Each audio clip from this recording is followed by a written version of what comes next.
Hey guys, Kyle Bell with Air Down Gear Up, and in today's video we're going to show you how to install the SS1 sleeping platform and drawer system into a Jeep Wrangler. So come take a look as we guide you through all the steps. So the first step, very simple, we're going to take this little folding flap out. When the system is installed, we want to be able to maintain access to the cubby that's under the floor. So we very simply lift this up and then we give a little pull and we pop that right out.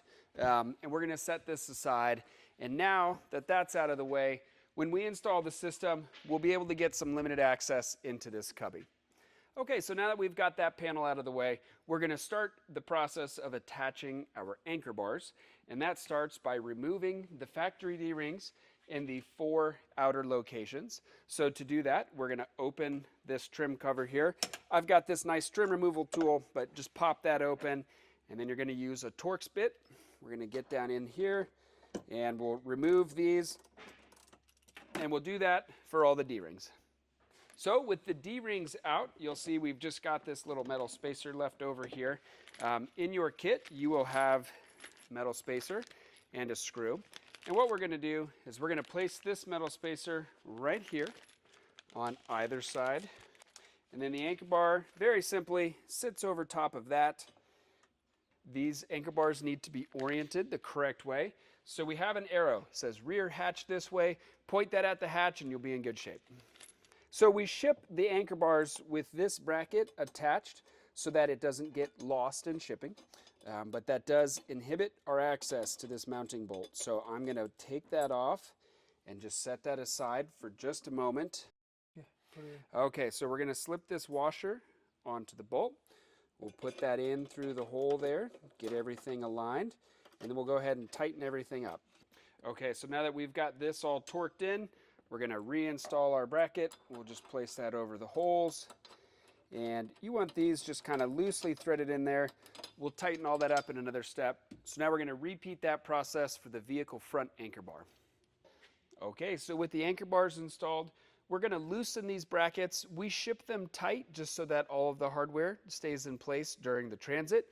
But we're going to go ahead and just break these loose so that you can see here that's tight. That's going to bind up during the install. We want everything to be nice and loose like this one here, just so that we can slide the system in a later step. So with the anchor bars in place and those brackets loosened up, now we're going to fold the seats down just so we have a little more room to work with, and we're going to actually bring the system into the car. So I'm just going to flip these down, and this just allows you to have access to the system in the vehicle front portion here.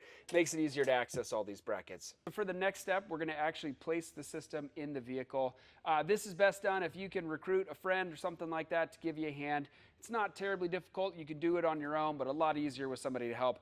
We're going to pick this system up, place it in the car, and then we're going to align those brackets with the rails in the system. What we did is we place it in, we put a little angle on it so we can clear that wing, and then we place it intentionally further forward than it needs to be.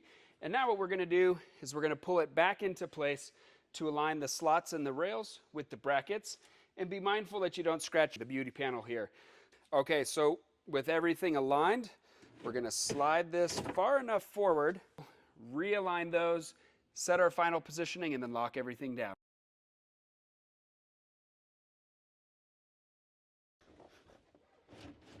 Okay, so with everything on the brackets now, we need to get the position front to rear. So what I'm going to do is take this sleeper, and I'm just going to slide this forward a little bit, and then we'll come speak to one of our alignment features in the back. Okay, so what we're going to do, we're going to check that the runners, which is this bottom rail, aligns flush with the anchor bar. And you should notice that this little plug here, this should exactly open without hitting anything in this relief. And now with that positioned, we're going to go through and start torquing everything down. I'll show you on this side. You can just kind of reach in here, get your wrench on it, and then we're going to tighten all these down. With everything torqued down, we're going to do a quick check and just make sure everything looks good. I have the seats slid all the way forward so that we can get our full extension of the sleeping platform. So we're going to go ahead and extend that out and just verify that everything fits. That all looks good. So we'll go ahead and put this back into its stowed position.